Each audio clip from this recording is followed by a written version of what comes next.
અત્યારે અવારનવાર ઇન્ટરનેશનલમાં ટૂરમાં જવાનું થતું હોય છે. હવે તમને કહી દઉં કે અમદાવાદનું નવું એરપોર્ટ કેવું છે. અત્યારે આપણે આવ્યા છે અમદાવાદ જે સરદાર વલ્લભભાઈ પટેલનું ઇન્ટરનેશનલ એરપોર્ટમાં. તો અત્યારે કઈ નવી નવી સુવિધા છે એ કહો. ફર્સ્ટ ઓફ ઓલ હું તમારું વેલકમ કરું છું અમદાવાદ એરપોર્ટ પર. Sardar Vallabhbhai Patel international airport manage by Adani group. Okay. ઘણી બધી ન્યૂ ફેસિલિટીઝ પેસેન્જર્સ માટે ઓપન થયેલી છે. તો ફર્સ્ટ ઓફ ઓલ આપણે ફોરકોર્ટ એરિયામાં ઊભા છે જ્યાં આપણે 3 કેબ લાઈન આપેલી છે. ઓકે, પિકઅપ ડ્રોપ માટે ને એટલે અહીંયા હવે જો કે બીજી 2 લાઈન હજુ થશે પણ અત્યારે 3 તો ચાલુ થઈ ગઈ છે. અહીંયા પિકઅપ ડ્રોપ એટલે તમારે ટ્રાફિક નહીં થાય, પાર્કિંગ માટેની મોટી વ્યવસ્થા. કોઈ માણસ કદાચ કોઈ લેવા મૂકવા કોઈ બીજા સાથે પણ આવ્યા હોય તો એ લોકો માટે ફૂડ કોર્ટ છે જેમાં મોટી મોટી બ્રાન્ડ, એમાં ક્લોથ આવી ગયું, પછી ટોયસ આવી ગયું, બધું ચોકલેટ ની બધું જ આવી ગયું. પછી અહીંયા ભાઈ કદાચ પૈસા ભૂલી ગયા હોય તો એ ચિંતા નહીં કરવાની, એટીએમ ની પણ વ્યવસ્થા છે. આપણે સિક્યુરિટી ચેકિંગ કરીએ એ જૂનવાણી સિસ્ટમ તો ખરી પણ હવે સરકાર નવી લઈને આવ્યા છે જેનું નામ છે ડીજી યાત્રા. તમે એડવાન્સ થી બધું કરી દીધું હોય તો તમે ડાયરેક્ટલી કોઈને પૂછ્યા વગર સીધા એન્ટર થઈ શકશો. તમારો ફેસ રીડ કરી લેશે સિસ્ટમ.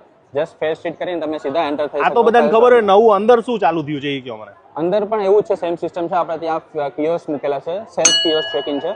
પેસેન્જરે કોઈ બી લાઈનમાં ઉભા રહ્યા વગર ચેક ઇન ની ખુદ જાતે ચેક ઇન કરીને બોર્ડિંગ પાસે બેગેજ ટેગ મેળવી શકે છે અને પોતાનું બેગ ડ્રોપ કરી શકે છે. એટલે ઓલી લાંબી લાઈનમાં ઉભું રહેવાનું હવે એ સિસ્ટમ જતી રહેવાની છે. પછી અંદર બીજી કઈ વ્યવસ્થા છે અંદર બીજી? અમે આપેલું છે કિયોસ્ક વાઈફાઈ નું છે ત્યાં. પેસેન્જર માટે પાસે કોઈ બીજો ઇન્ડિયન મોબાઈલ નંબર ના હોય, ફોરેનર્સ આવતા હોય, તેમની પાસે સિમ કાર્ડ નથી હોતું. ઓકે. તો તેમાંથી તેમને કૂપન મળે છે. યુઝિંગ ધેટ કૂપન કોડ એ લોકો એરપોર્ટ નું ફ્રી વાઈફાઈ છે તે યુઝ કરી શકે. અને ભાઈ અંદર જે લાયનના સ્ટેચ્યુ છે એ બી નવા ઇન્સ્ટોલ કરેલા છે અમે ત્યાં. આ નવો આપણો ચેક ઇન બ્લોક ઓપન થયો છે. ઓકે. ત્યાં નવા ચેક ઇન હોલમાં આપણે ત્યાં લાયનના સ્ટેચ્યુ ઇન્સ્ટોલ કર્યા છે. 3 લાયનના સ્ટેચ્યુ છે.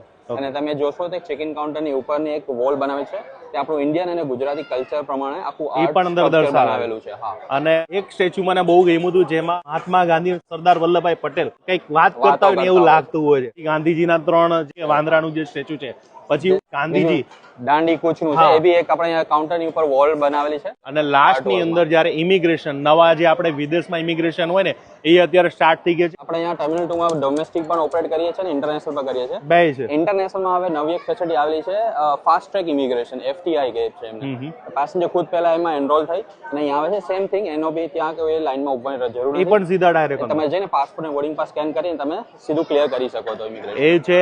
પ્લસ પછી બધું પતી જાય ને તો પછી એક મસ્તીનું છે લોન્ચ કાર્ડ કે જે તમે 2 રૂપિયામાં મસ્તીનું મજા આવે એટલું ખાઈ શકો. જે લોન્ચ કાર્ડ તમારી પાસે જે હોય બેંકના કાર્ડ તો તમે લોન્ચ કાર્ડનો પણ ઉપયોગ કરી શકો છો.